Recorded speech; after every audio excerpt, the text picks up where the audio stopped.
And I'm very glad I did, because actually if I'd finished my degree, by the time I'd have finished the degree, BR would have this would have gone.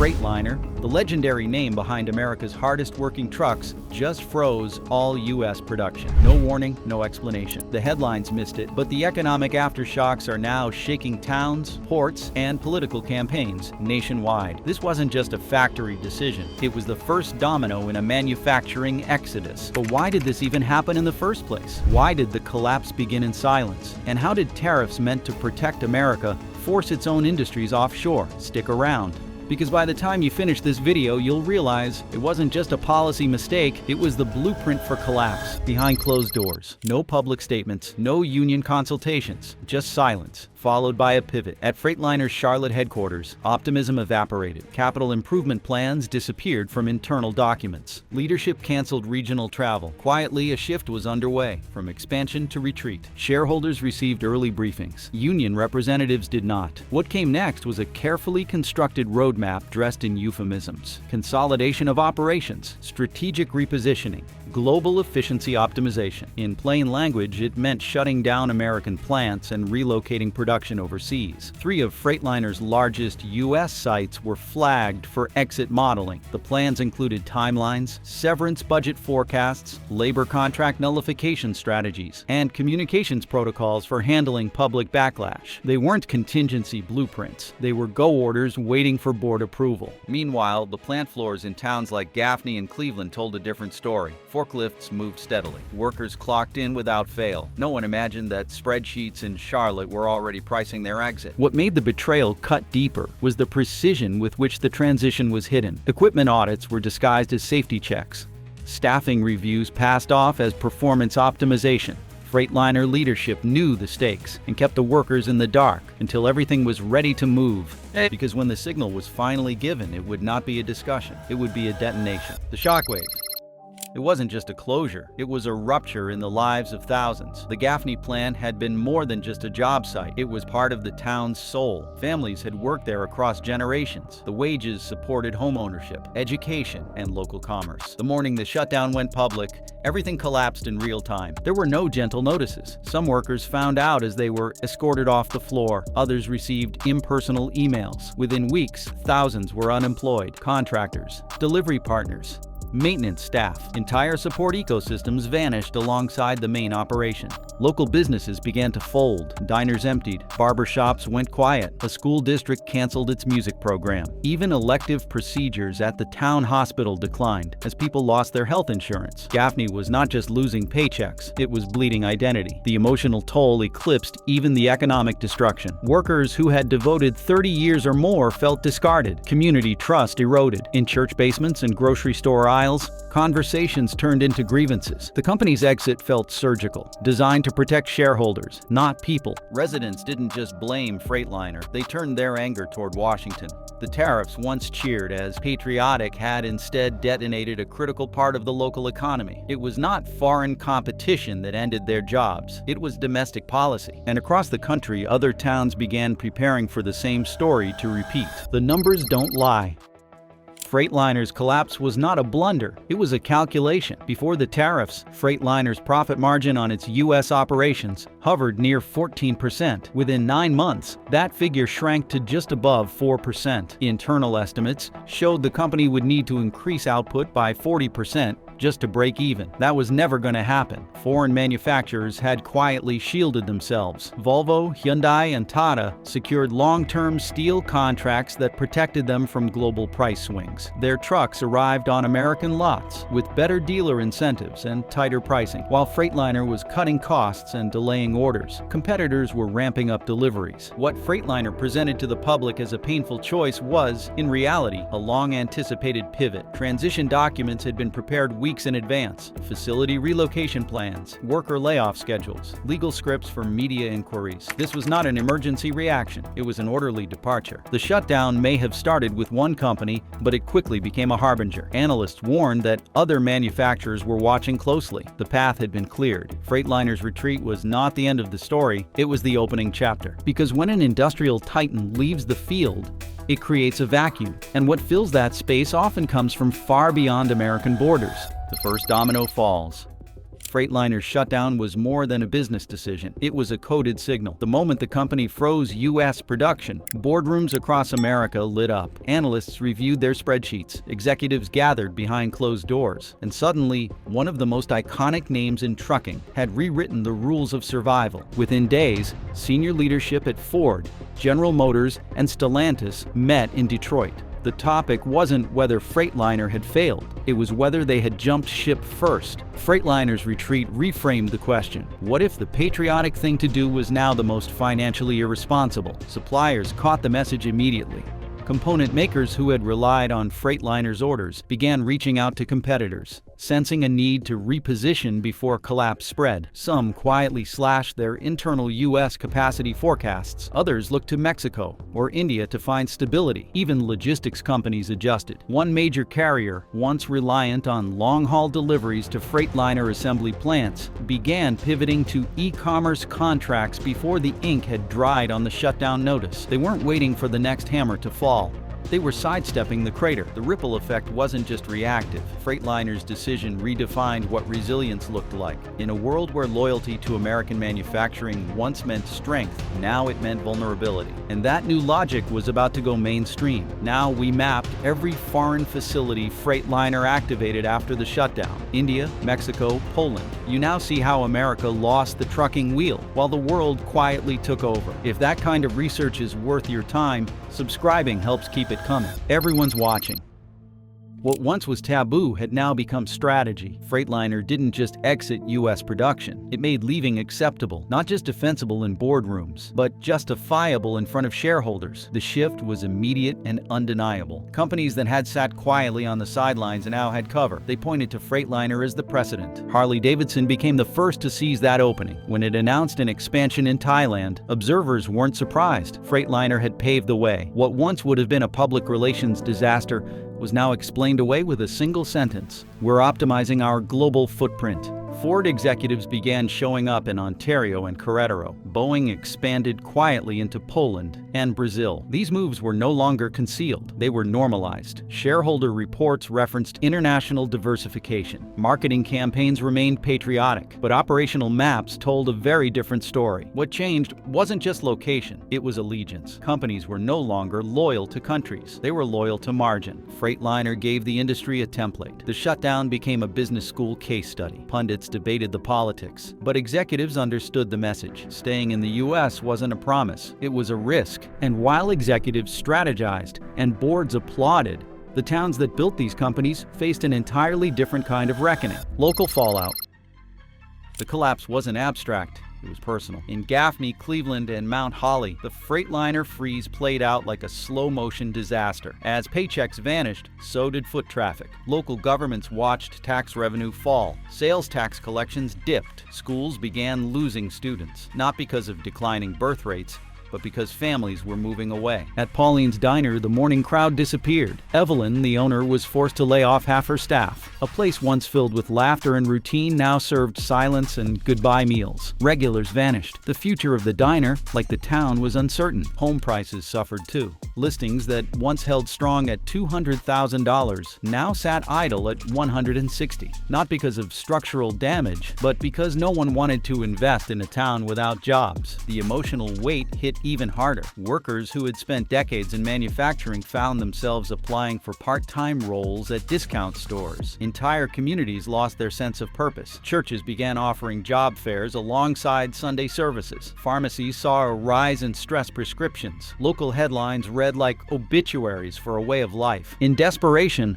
voices grew louder. Newspaper editorials called out lawmakers. Some pleaded for federal help. Others demanded revenge. And Washington could no longer stay quiet.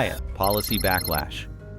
Tariffs were meant to shield American jobs. Instead, they became the fuse. Freightliner's exit forced lawmakers to confront the uncomfortable truth. Their well-intentioned trade protections had triggered something far more damaging, a manufacturing exodus. In emergency hearings, a bipartisan committee reviewed job data, comparing projections to the accelerating wave of shutdowns. The numbers were staggering. Freightliner's move had been only the beginning. A dozen other companies had since begun exploring similar offshore transitions. Materials costs were rising, global competitors had better access to steel, and American policy had made it easier to leave than to stay. Some in Congress pushed new bills offering tax incentives for companies that return production. Others proposed penalties for offshoring.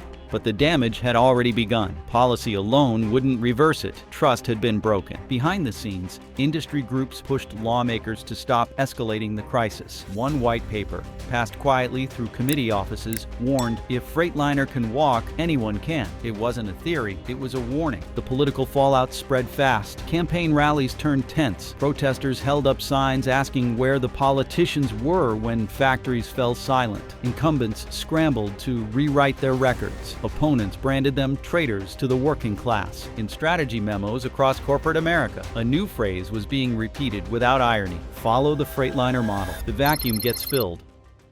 While Washington held press briefings and media debated tariff ideology, the rest of the world got to work. Freightliner's exit was not seen as a setback by international manufacturers. It was viewed as an invitation. American industrial space had not just been cleared, it had been gifted. China, already prepared for supply chain volatility, moved first. Government officials from Guangdong and Jiangsu offered Freightliner executives red carpet deals. Tax holidays, subsidized logistics, and expedited factory zoning permits were on the table. What took years to navigate in the United States took weeks to approve abroad. Freightliner's leadership quietly flew in under diplomatic cover, signing production memoranda that would have been scandalous on American soil. Within 60 days, new production lines were under construction in Foshan and Suzhou. These facilities were not retrofits. They were designed from the ground up to outperform their American predecessors in efficiency, output, and cost savings. Freightliner's costs for steel, aluminum, and electronics dropped by nearly 50%. More importantly, the red tape that choked U.S. operations disappeared overnight. Environmental regulations were relaxed. Union negotiations were non-existent. And labor was both abundant and trained. India followed just as quickly. Gujarat's automotive corridor extended offers of its own. Ports at Kandla and Mundra prepared for a surge of outbound freight. Within 90 days, shipments marked with Freightliner branding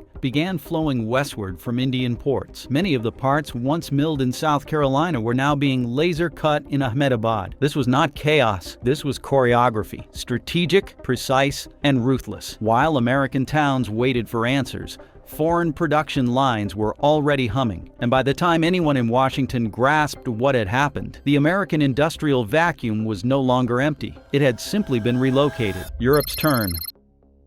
The day Freightliner confirmed its exit, Germany's Ministry for Economic Affairs quietly circulated an internal briefing titled Opportunity Windows. It outlined which sectors were now exposed in the American market and how quickly European manufacturers could step in. Daimler was the first to act. While technically still Freightliner's parent company, it wasted no time redirecting capital into its German and Polish operations. Factory expansions in Zwickau and Jauer were approved within weeks. Simultaneously, outreach began to Freightliner's former dealership partners across the United States. Daimler representatives, already fluent in the sales language of Class 8 trucking, offered new supply contracts to fill the gap Freightliner left behind. Volkswagen, through its commercial vehicle division, made similar moves. Its strategy included rapid expansion into American municipal fleet contracts, garbage trucks, city maintenance vehicles, and long-haul public transport. The vehicles weren't built in the United States. They were assembled in Slovakia, Slovenia, and Hungary, then shipped through Hamburg, Le Havre, and Antwerp. Meanwhile, Volvo was executing its own pivot. The Swedish automaker, which manufactured extensively in Belgium and Poland, ramped up its export production. Within a single quarter, its North American export volume grew by 5%. That figure raised eyebrows in the financial press, but insiders knew it was no coincidence. It was a response to Freightliner's collapse. In Brussels, European Union trade negotiators observed the shift with quiet satisfaction. While Washington stumbled over retaliatory rhetoric, Europe absorbed the contracts, the customers, and the credibility. Freightliner's exit had fractured American market stability. Europe's manufacturers, already positioned to strike, merely stepped through the cracks. The result was not just greater market share. It was a redefinition of industrial confidence, and America was no longer the axis of that conversation. Strategic realignment. The news cameras focused on layoffs and empty parking lots. But behind corporate doors, a different story unfolded, one of strategy, not sympathy. Executives across the American manufacturing landscape took notice. Freightliner had not stumbled blindly. It had executed a premeditated pivot. For every press release that painted the shutdown as unfortunate, there were 10 internal memos applauding its foresight. The logic was clear. Cost structure, labor complexity, and volatile policy made domestic production too risky. One mid-sized stamping firm in Michigan, once tied exclusively to Freightliner's supply chain, initiated exploratory calls to partners in Sao Paulo and Buenos Aires. Their business development team had already begun converting their brochures to Portuguese. Another company in Toledo, which fabricated brackets for Freightliner's suspension systems, signed an agreement with a Turkish firm seeking North American distribution rights. None of this was accidental. Freightliner had created a model, a playbook others were now studying. Global decoupling became a boardroom buzzword. Patriotic slogans were replaced with performance metrics. Every supplier, every logistics coordinator, every freight consultant began assessing their dependence on U.S. manufacturing hubs. The consensus was unnerving. Company after company shifted internal budgets. Research and development funding pivoted to global supply chain optimization. Legal teams reviewed foreign labor laws. IT departments were tasked with preparing for remote factory oversight. The assumption wasn't if domestic production would decline, it was how quickly. To Freightliner executives, this wasn't abandonment, it was evolution. Leaving behind outdated plants and legacy expectations felt less like defeat and more like shedding ballast before a long climb. They had escaped the policy quicksand, and now others wanted out too. This was no longer about one company's future. It was about redefining how and where American products were made. America left behind. Washington was still holding hearings when the rest of the world finished the pivot. In policy chambers, lawmakers parsed the meaning of Freightliner's exit. Was it a warning, a betrayal, a business necessity? The answer was all three, and it was already too late. On Capitol Hill, the discussion fell along predictable lines. Some officials blamed President Donald Trump's tariffs for inflating material costs and spooking investors. Others pointed to environmental restrictions, union pressure, or weak global trade enforcement. The political theater was rich. The industrial response, however, had no patience for posturing. South Korea launched an export initiative designed explicitly for North America. Its aim, to build and ship more than 100,000 heavy trucks annually to the United States by the year 2027. Mexico offered final assembly subsidies to foreign brands, willing to relocate operations to cities like Monterrey and Querétaro. Turkey, not wanting to miss the wave, upgraded its Izmir and Mersin ports for expanded automotive shipping capacity. America, meanwhile,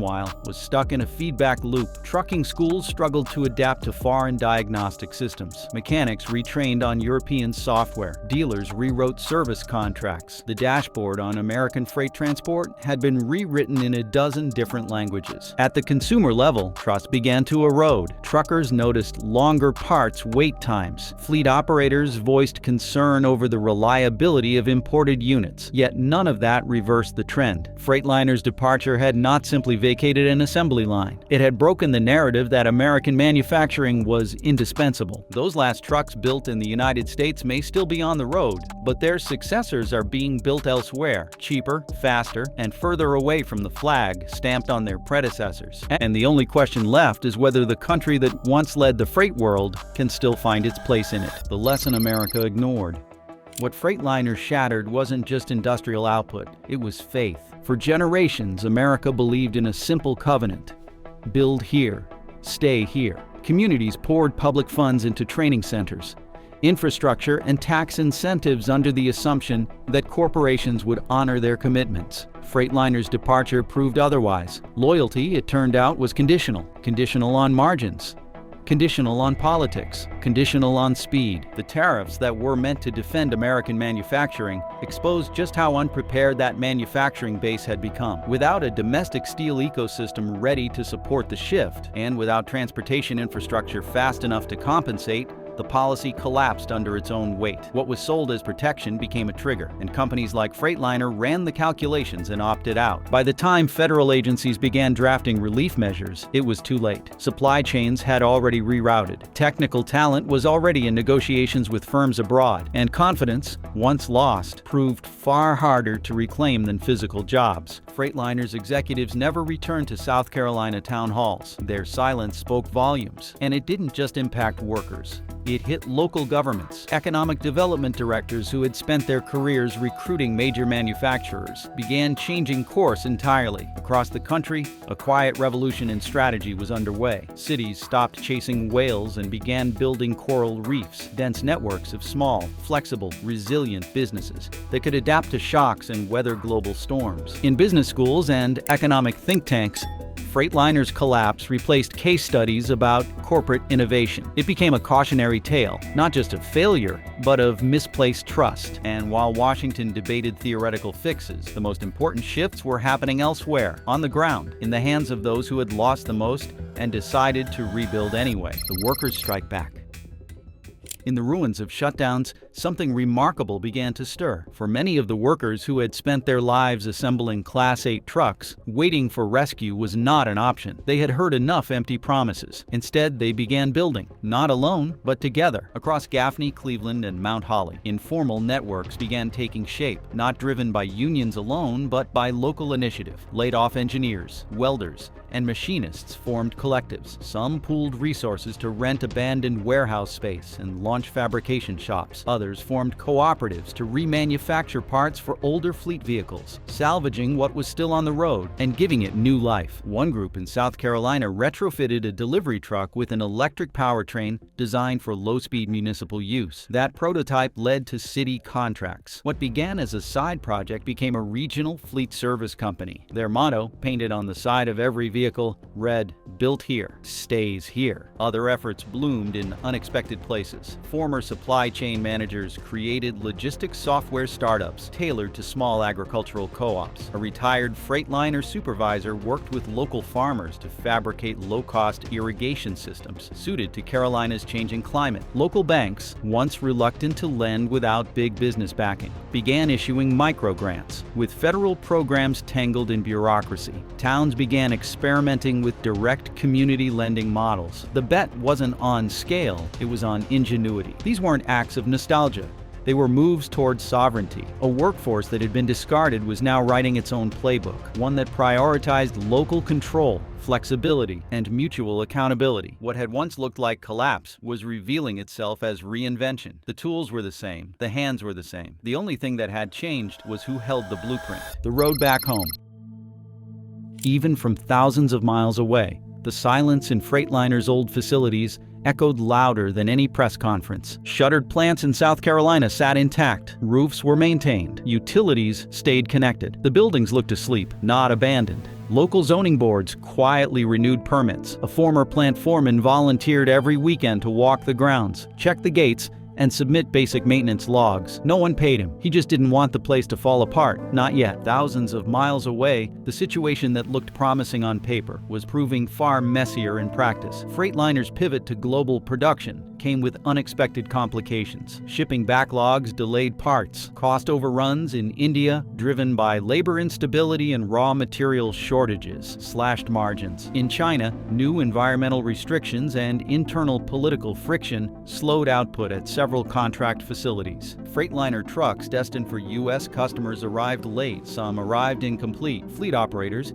especially in the long-haul and logistics sectors, began to complain. Technical support calls tripled. Service parts for newer imported models became harder to source. Independent truckers posted videos online explaining why their next purchase would be anything but Freightliner. One board member gave a rare interview. When asked if the company had any plans to return some operations to the United States, the answer was measured. "We may have underestimated the long-term value of proximity to our core customer base. It wasn't a commitment, but it was something more than denial. On the ground, that was enough." Local leaders reactivated workforce development councils. Regional colleges reintroduced machining and logistics training courses. Contractors submitted proposals for plant retrofits. Nothing had been promised, but everything was being prepared. Because while rebuilding trust takes time, opportunity often arrives without warning, and this time no one planned to be caught unready. The new industrial map. Freightliner's departure wasn't the final chapter. It was the prologue to a new industrial story, one written in different ink, on different terms. In place of corporate dependency, a movement toward regional independence began to take hold. States like North Carolina and Michigan passed legislation prioritizing small-scale manufacturing cooperatives. Cities introduced modular zoning plans for microfactories and vertical farms. Public land once earmarked for big-box plants was repurposed for mixed-use industrial spaces tied to local ownership. Even Washington began to adapt. The upcoming 2026 United States-Mexico-Canada Agreement review became an unexpected flashpoint. Lawmakers from both parties introduced language requiring domestic production quotas for firms benefiting from trade incentives. Provisions were floated to penalize companies that offshored more than 20% of their workforce within 5 years of receiving tax credits. Freightliner was mentioned by name in several hearings. The brand had become a symbol of what happens when there are no guardrails, no commitments, and no consequences. But the most significant changes came from below.